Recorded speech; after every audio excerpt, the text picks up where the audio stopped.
Today is a new day.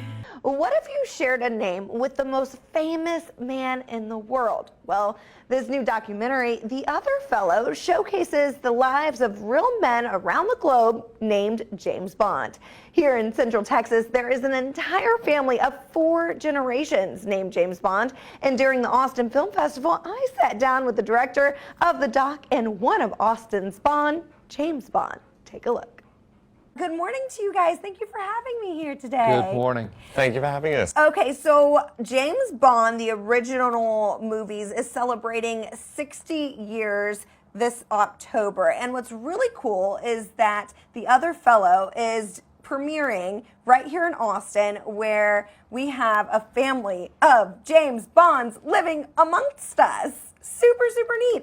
Matthew, for context, can you tell us about The Other Fellow? So The Other Fellow is a documentary about the lives and adventures of real men around the world whose name is James Bond, and how some of them, such as James here from Texas, have suffered through all 60 years of the franchise, sharing a name with the most famous man in the world. Yeah, so James, talk to us about that. What has your life been like? There's been ups and downs. Originally, I was in the junior high when the first James Bond movie hit our community, and suddenly my nickname changed to 00.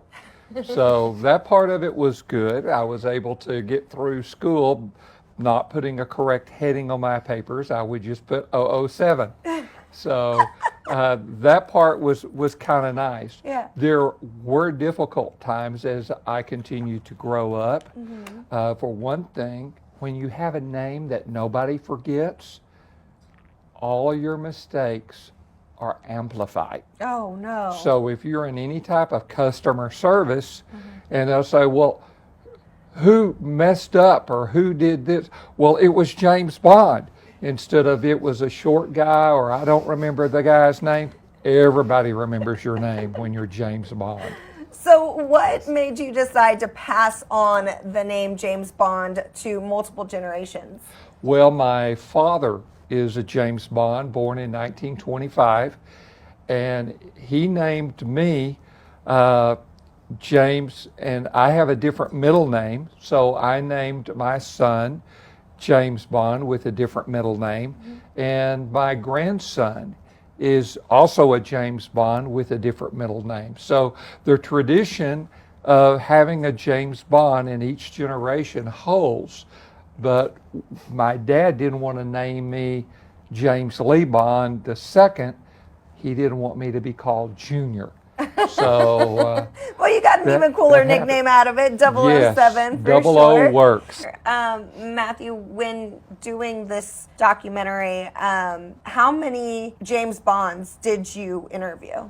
So I spoke to about 100 or so around the world. I found them all on Facebook, but they're all on Facebook as Jimmy Bond or JB Bond because Facebook doesn't let you use it because they think you're lying. And so what I found interesting even at first is they kind of have to assume false identities and use false names just to survive in the world. Just to be taken seriously. Yeah, and so, but yeah, I spoke with kind of hundreds around the world. But what's interesting about these guys here is that for a lot of the characters in my film, they've actually found now like a support group because they've finally met these other people around the world who have this very unique, specific problem. The ones who've been best with being James Bond are this family here in Texas. And I realized at some point during the edit, it's because they've had each other. You know, when they've been teased at school, they've been able to go home and say, Dad, someone made an Aston Martin joke today. And Dad can say, oh, you know, I went through that as well. But I think the other Bonds in my film have finally got to have that kind of experience that these guys have. So out of all the people that you have in your documentary, did you find that they faced more challenges or more, I guess, positive experiences with their name? It was mainly challenges, Really? yeah. At the end of the film, we do find one where actually it has led to a very positive experience. But as James says, when things go wrong, you get highlighted. So we follow a man in Indiana who was arrested for murder 2 years ago called James Bond.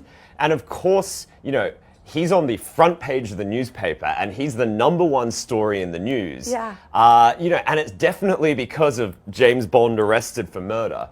And so, yeah, when something goes wrong, the world pays a lot more attention when you have this name. When we started this, my grandson was about 9, and he's now 19.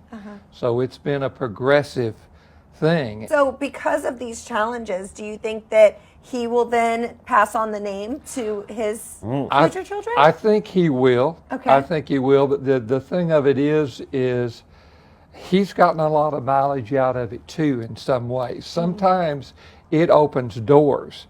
Sometimes it closes them very quickly.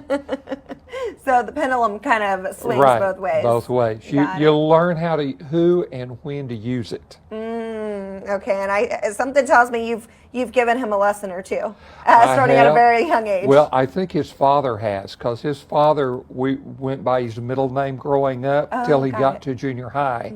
And when he got interested in girls, he went to James Bond. When he went to college, he was able to get some pretty good dates because he would introduce himself. Oh, wow. And he'd say, if I can show you 2 forms of ID, will you go out on a date with me so you can tell everybody you once dated James Bond? Even though all my characters complain about this name, this is the universal thing that they say is a benefit, with women and men, actually.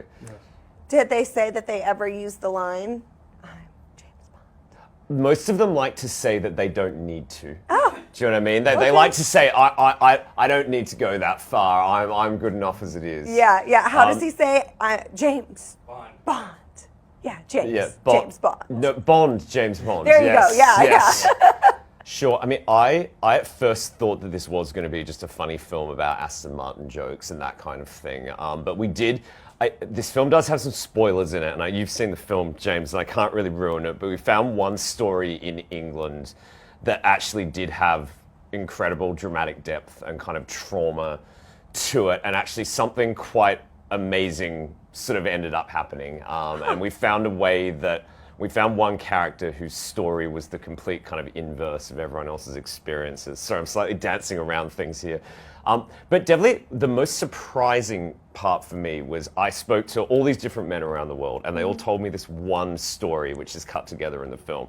And it's that you must always carry ID on you when you're James Bond. And the answer is because we all have a time every 5 years where we get pulled over or meet a police officer. And of course they will say, "Sir, can I see your ID?" If you do not have your ID on you, they will say, "Well, give me your name." If you say James Bond, you end up getting arrested. Oh, because no. they think, and so every James Bond in the world will always carry their ID on them at all times, because it actually can lead to a really dangerous situation. And that was the most surprising thing, that there are these things where these guys actually do have to think 5 chess moves ahead of where this can go wrong. And these are the kind of things that only someone called James Bond gets. And now that they've met each other, they can share these kind of experiences. That's really neat. And in closing, what do you hope the audience takes away from watching your documentary? What to hope the audience takes away? I hope that they have a little bit of a think about how much in society we place things on names. I think we talk a lot in this world about how we base things on race or sexuality or appearances and that kind of thing. But I think we don't think about how much our names actually make a massive difference in our daily lives. Thank you, James Matthew, for joining us on We Are Austin. Thank you. Thank you. Glad to be here. The Other Fellow will have a limited theater release early next year. For more info on the documentary, check out the website, theotherfellow.com, and make sure you follow on social media.